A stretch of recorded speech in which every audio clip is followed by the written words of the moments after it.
Hello, bonjour, namaste, ni hao, and ohio, everybody. What is going on? It is Galeriot here, and welcome back to the YouTube channel once again for another Danmachi Memoria Freese video, and what is most likely to be the final ever Danmemo video on this channel. Now, of course, this is something that we've been kind of waiting for a while now. We've known about this special live stream happening since they announced the whole campfire Kickstarter thing that they had going on, where basically you could donate to the company, effectively to WFS, for them to effectively do a bunch of different things, including the production of the memorial app for Danmemo, which will allow you to basically read all the stories of Danmemo. They were going to insert, I think, around 25-30 stories. It's still not out yet. I think they're still working on the final touches and everything for that offline version. You can't do any of the battles, but it's mainly there to have your account information and also to have effectively a way for you to basically read the top 20-25 stories of the game.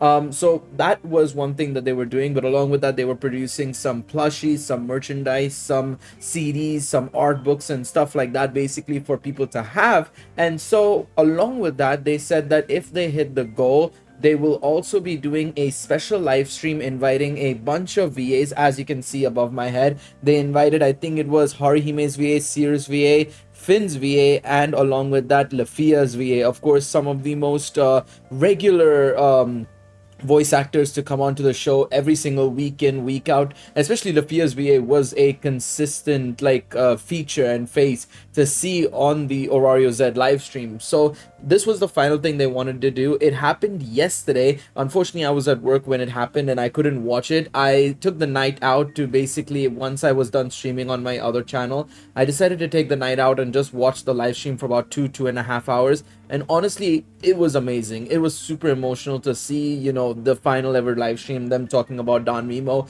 them talking about just generally as well, how they appreciate Danmemo so much in terms of, you know, what it's done for them and everything. And along with that, of course, we got an inside story on how Danmemo started. And of course, at the end of it all, we obviously had a letter from OMORI sensei as well, going over effectively some of the ideas he had for the game if it were to have continued forward as well. So we're going to talk about all of that. I want to talk about mainly two things: the inside story as to how Danmemo started, because in my opinion, the way they kind of laid it all out, it makes me wish, and I don't think, in all honesty, there's two ways to look at it, to be honest. I think one is that they did a fantastic job in, you know, making sure that the essence of Danmachi was captured when they wanted to start making it. But number two, the way they set about doing it, and we'll talk about it and break it all down once we get into the video. The way they went about it all is something I wish Danchro did, because it feels like Danchro didn't do any of that necessarily. They were just told, like, okay, make a Danmachi game, and that's what they were doing basically. They were making a gacha game but with Danmachi elements in it, and that's about it. Whereas with Danmemo, it's what I've been saying for a very long time. Danmemo is a Danmachi game that has gacha game elements attached to it, whereas Danchro is a gacha game first with Danmachi elements attached to it. It's two very different things. It's two very, very different things. So we're going to talk about that. We're going to talk about OMORI's letter as well. And of course, if you guys going to enjoy this video, please be sure to leave a like down below. Subscribe to the channel for more content. Let me know in the comment section down below, what do you guys think about the final ever live stream for Danmemo, if you watched it? And of course, if you watched the entirety of this video, what do you guys think about the ideas OMORI had? And of course, the inside story of how Danmemo began. Now, like I said, this is a 2.5 hour long thing. I'm not going to do a full reaction to it. I did record it, so if you guys want to see that reaction, let me know. I'll upload it separately as well, maybe tomorrow or something. But I have it. I did do a reaction to it, but I didn't want to upload it because I felt 2.5 hours. More often than not, I'm quiet. I'm letting, you know, I'm just listening to it, trying to get an idea on what they're trying to say and stuff. So you know, it's a lot of like just processing everything basically. So let me know if you would like to see it. It's not a major reaction, but yeah, I'm curious to see if you guys have any, if you want to see it or not. Let me know in the comments. But yeah, initially they just started off by basically going over all the trailers for the anniversaries. That's something I actually want to kind of do, is just react to all the trailers of the anniversary. I kind of skimmed over that even in my reaction, because I felt like, you know, if I want to do something like that, I'll do it as a separate video or something. But that is something that was a thing. Basically, they just showed off all the anniversary trailers, I think, starting from the... No, they did start with the first anniversary. I did see Grand Day in there.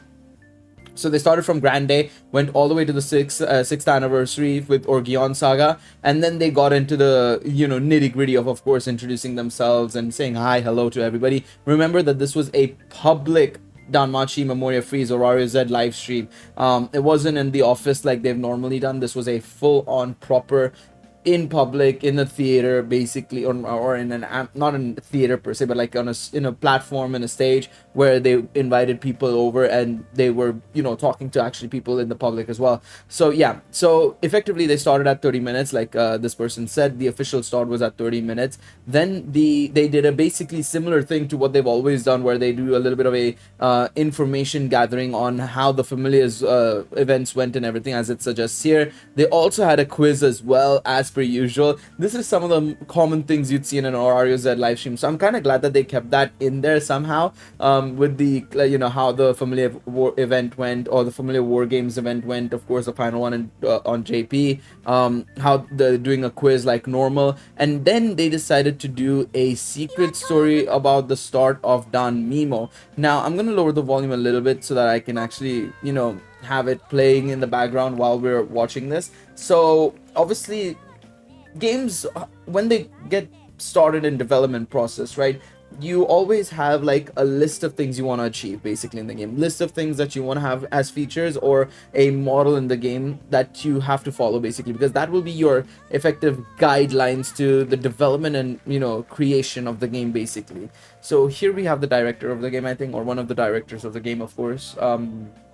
They've invited him over along with producer Nozawa-san, of course. These guys are pretty much the heads of effectively how the game was developed effectively and how it all began effectively. Now I want to move a little bit ahead and take a look at this now, and we're gonna get into how exactly Danmemo began. Now the thing is, with Danmemo's beginning, right, the way they've gone about making this game and stuff, right, for me personally, it was always about like, okay, we are effectively in the Danmachi world, we're following this character Belle, and we are going to do the blacksmith stuff, the familiar stuff. There is obviously the whole thing with the familiar stuff came at a later point, but the whole idea was, of course, you had the guild, you had the missions, you had the rampage stuff, the materials gathering and stuff, the expeditions. So it was always about feeling like you were in the Danmachi world. I think that was the concept. So seeing what they had to say and what their plan was makes me believe that that was the case basically. That was the idea of how they wanted to make Danmemo effectively, and they go on to explain it here. I think if we scroll a little bit ahead and scrub a bit ahead, yeah, here it is. So if we translate all of this, right, which I'm going to quickly do right now. So the idea about the early specifications of the game and the idea of the early parts of the game was that effectively you had to make sure that Belle was there as the main character, right? That would be a character that everybody got at the start. That is something that is should be in almost every Danmachi game. But they also wanted to incorporate the fun and excitement of the original growth story without having to adjust it or go crazy with it or do anything too crazy. The growth specifications also have to be based on how the original format worked. It will follow the original story. Normal characters will gain skills by updating their status, which was of course the ability boards. We would have the panels, we would have going bit by bit, so the stats you would get would unlock the skills accordingly, right? So on panel 3 we'd get the skills, then panel 4 we'd get the skills, and so on and so forth, right? So yeah, and then of course with Belle, of course some of the skills were linked to initially going to be linked to the story apparently as well. So there was going to be Firebolt, Realis Freeze, you were going to have Argonaut as well once you clear the target quest. So they were actually initially planning on making this more like a normal game effectively, at least from the Belle Crenel perspective side of things. Obviously I don't think that would have made much sense, especially in a gacha game. If they were making a normal game, sure, that would have made absolutely a lot of sense, right? But I think they decided to, I guess, backtrack from this idea, which I think is fair, because of course, if you're making a gacha game, there's going to be more Belle Crenel, so are you going to have to do every single Belle Crenel and stuff? It wouldn't have necessarily worked completely, so that's what I think as well. Now the other things we have here is very interesting. Okay, so this is effectively the events that occur according to the progress of the scenario, main story, including things other than growth.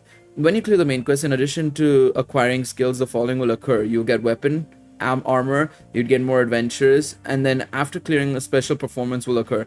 The specific targets will be decided in the future. So once you meet Eyes, you will get Realis Freeze. Once you did for Hestia Knife, once you cleared Hestia Knife, you'd get Hestia Knife, and of course you'd also get the equipment unlock. Once you did the silverback fight, you'd unlock Monsterphilia. Once you did shopping with Aina, you'd get your first armor as well, the Pionkichi and this green armor that Aina gives him, right? Once you read the grimoire, you'd get Firebolt. When you do Lily's quest, you'd get Lily for the first time. Once you did Eyes and the special special training, you'd unlock the weekly or the daily dungeons and stuff, so the Falna quests and the Exilia quests and all the dailies. Effectively, the boss fight would unlock Argonaut. Hephaestus will unlock you the blacksmith, right? And then once you become friends with Wealth, you will acquire Wealth. You'd get Ushiwaka Maru, then you'd get Salamander World, and so on and so forth. They even say, like, on the right hand side, the most right hand side is for like the weekday special thing, that they said that they should probably open it a little bit earlier, because it's a daily grind, so having it locked behind chapter 7. And to be fair, remember, in Danmemo, the way the chapters worked were that each chapter had like 3 or 4 story sections and 3 or 4 battles in the early stages. So having that much to do basically to unlock weekday dungeons, it would have taken a while. It would have definitely taken a long time, and so I can't blame them necessarily for that purpose as well. It would have taken a long time to do it, but I think this is such a good way of doing it. Like, again, it's a whole idea is to follow the way it works. Oh my god, they've got a full-on Excel spreadsheet as well. Like, I remember looking at this, but I knew I was gonna make a video, so I kind of wanted to keep it as a bit of a spoiler for me as well, or spoiler free for me as well. So I didn't really pay too much attention to the Excel spreadsheet. I was just listening to them over the thing. But yeah, it's quite funny. So this is all the conversations in town. So this is everything that they had to do in terms of the story side of things. Oh my god. So I think these are all the dialogues you'd have in like every single conversation. So they'd have one here and one here. So this is the conversation you'd have with Eyes, Belle, Lafia, and so on and so forth, and with the different characters, which is so interesting to see. So they had a full-on Excel spreadsheet for like all the conversation dialogues, so that they could have it like noted down. And obviously, I assume it would either read this file effectively, or obviously they'd implement it in the code in some way, shape or form. I think, yeah, that this is a great way to do it, and it's something I wish Danchro had as well, as well as this whole homepage thing as well, where you could be Belle, Eyes, Lafia, or somebody, and you could just talk to people and stuff. And I think that would have been amazing to see. So the homepage thing was always going to be a thing, and they have so many as well here. It seems like it's not just a miniature amount. They have every single character across the board. This feels, I'm not gonna lie, it's very well organized, I must admit. I'm very impressed by just generally the organization. There's a plan, there's like a certain amount. Okay, so this is what happens when the conversation is in this level. Okay, this is what happens when the CP level is this. Because remember, the conversations were based on your CP level, the time I think it was, and also just generally which character you were, which of the 3 characters you were, right? Belle, Eyes, or Lafia. At least at the start it would have only been Belle, right? Because they only added Eyes and Lafia when Sword Oratory released the following year in 2018, basically. I think it was at the start of 2018, so 7-8 months after the release of the game, basically, Eyes and Lafia got added. So initially it was always only Belle on the home screen. So CP wise, it was only you were getting CP from Belle, basically. So I think it's very interesting to see how the development went initially as well, and to see what the plan was. Again, this is the reason why I feel like when they were doing all of this, the interactions, for one, between the characters, the way they set about like making sure that they are following the Danmachi story, which to an extent I feel like Danchro tried doing it as well, technically, right? With of course a lot of the focus being on the main story, and then some of it unlocking as you go along with the main story, right? But I feel like, especially the raids and stuff like that, that was only unlocked as you progress through the story, right? but I feel like, again, when it comes to Danmemo, there was always that whole thing of like, okay, we are a Danmachi game, not a gacha game with Danmachi in it. It's a Danmachi game, so every time you do something, it would feel something is happening in the Danmachi world. So that is my personal perspective on it, and that's the reason why I feel like it's such a significant thing, in all honesty. And now I think in a little bit after this, they start doing a reading drama, basically, where they effectively go over like a scenario from one of the sequences. I want to say this is probably Lafia, Haruhime, Finn, Seer.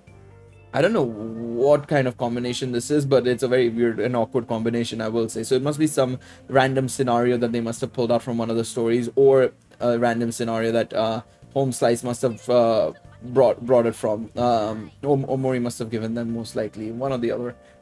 So then they had some anime stuff here as well. Oh yeah, there was also a announcement earlier that there were 3 episodes. You could choose 3 episodes to air before the start of Danmachi season 5. 3 episodes, top 3 episodes will be chosen from episode 1 all the way to the episode 24, including Sword Oratoria as well and stuff. You could choose any 3 episodes. And most people voted for episode 8 of Danmachi season 1, episode 20 of Danmachi season 4, and episode 21 of Danmachi season 4. So 3 episodes. These were the top 3 episodes that won the vote, which I think is fair. I think those make sense. I think I voted for these 2, or no, I voted for these 2, and I voted for Astraeus versus Bell, I think. That's the one I voted for, but this also makes sense. Episode 8 season 1 makes a lot of sense. I mean, it is one of the most popular episodes in Danmachi, so it makes a lot of sense. And now finally, we have a Lafia reading Omori's words.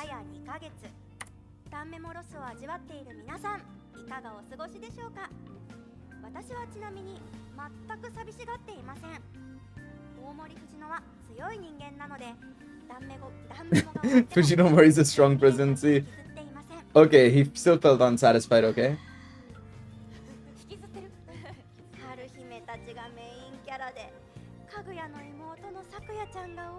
Okay, so that's one of the scenes as well.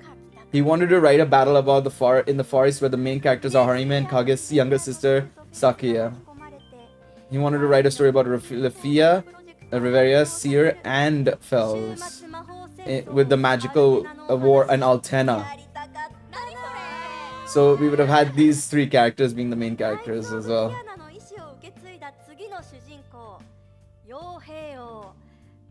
Will of the Knights of Fianna. So this we knew about. This we knew about. He wanted to make a story about Waldstein. Of course, he wanted to make a story about Albert. And then, of course, Jester crossing through the time. So this is a story that you guys may not know about. And I'll break it down. But he wanted to put Belle against Zord and Althea as well.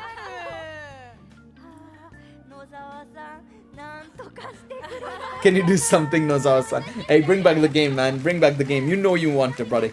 You know you want to. Danmemo too, bro. We'll fund it. Brother, we funded you so much money, bro. Even after the game died, we funded you so much money, man.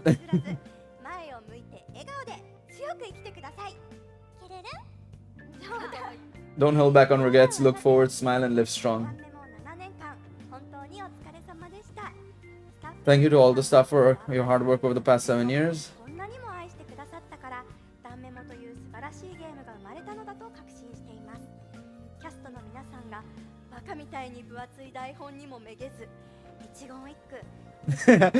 Didn't get bogged down by the ridiculously thick script, brother. You absolutely smashed it out of the park every single time, man.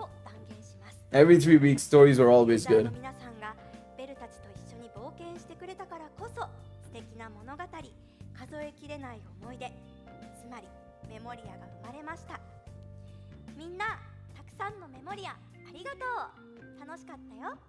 It was fun.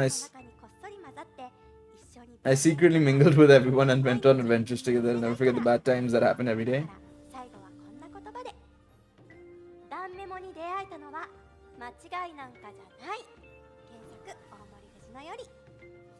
There we go.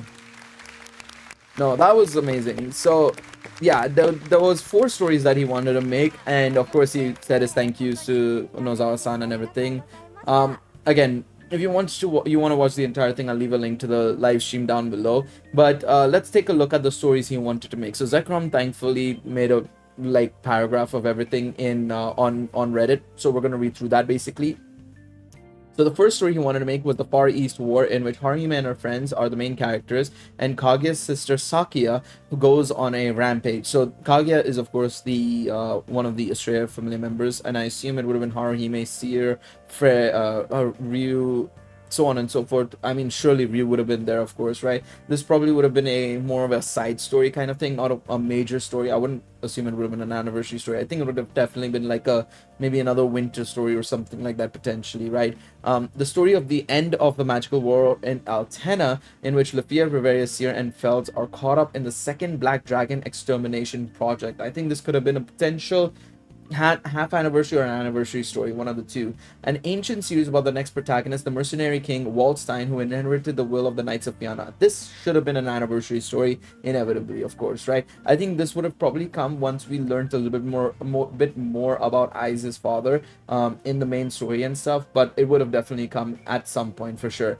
And then the continuation of the Gesture That Travels Through Time. Now, if you guys don't know what the Gesture That Travels Through Time is, it's a CD that came out with the special release of Volume 19 in Japan, and it was basically a drama CD where effectively Bell went back in time effectively and went to an alternate universe effectively, where he ended up becoming a vigilante during the dark times and took down a lot of evil, saving Artie as well. And this probably would have been a situation where Bell somehow managed to go back in time again to that same period, but this time to face off against potentially Zard and Althea. Now, that could have also been a solid anniversary story as well, basically a retelling of a Stray record in a way, but through a different view of point of view, sorry, and obviously from Bell's perspective, which would have been insane. And of course, seeing potentially Althea recognize Bell, and Althea versus Bell, and I assume this Bell would have been at least level 4, maybe even level 5, depending on if this takes place a little bit into the future or something, kind of like how we had Aedes Vesta, right, which was taking place after the events of everything. That was the whole idea of Aedes Vesta, was that it was post everything. And so it could have been something like that, maybe, where it's taking place a little bit later, so we would have a higher level Bell going up against Althea or Zard. Would have been insane. I think, again, these are stories that I'd love to see, man. I'd love to see all of this. For me, especially more so than anything else, I want to see the second story, because I've been begging for a while that we need an elf-focused story as an Age of Heroes story, and while we couldn't get that necessarily, seeing this would also be perfectly fine for me as well. Potentially seeing the likes of Lafia, Riveria, Ryu getting into the mix as well, potentially. Seer obviously being there, Fells being there. I think Bell would be there as well. You make it a full-blown anniversary story, but the main focus could have been Lafia, Riveria, Seer, Ryu, and a couple of others as well. But yeah, let me know what you guys think of these stories as well. I'm quite curious to see what you guys have to say. I think the comments also are like the same as well. A lot of people are saying that they wanted the stories and stuff, and Danchro hasn't really done the same, which I absolutely agree. Danchro hasn't really done a great job with it. Even the right now, the anniversary story has had a bit of a slow start.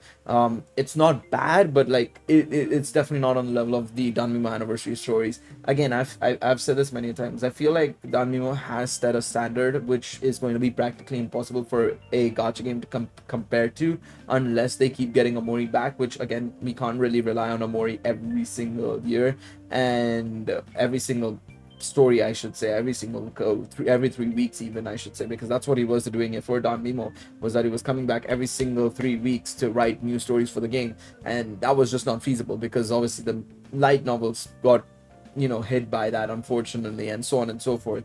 So we'll have to wait and see on that front. I really do hope they bring it in Danchro in some way, shape, or form. And the other problem with Danchro is, and this is the other issue, is that especially with the most recent anniversary story, which, while the story itself is, we still have to wait till part 2 to confirm, if it's actually, meh, or is it actually going to turn out to be somewhat good at least, is that they're going for a full-on, like, 3D cutscene anime style look, which it's not easy to develop that. 3D models and stuff is so much more harder than the visual novel style that Danmemo had. And I mean, I think that worked for Danmemo exceptionally well, and I think it's such an easy model to follow, right?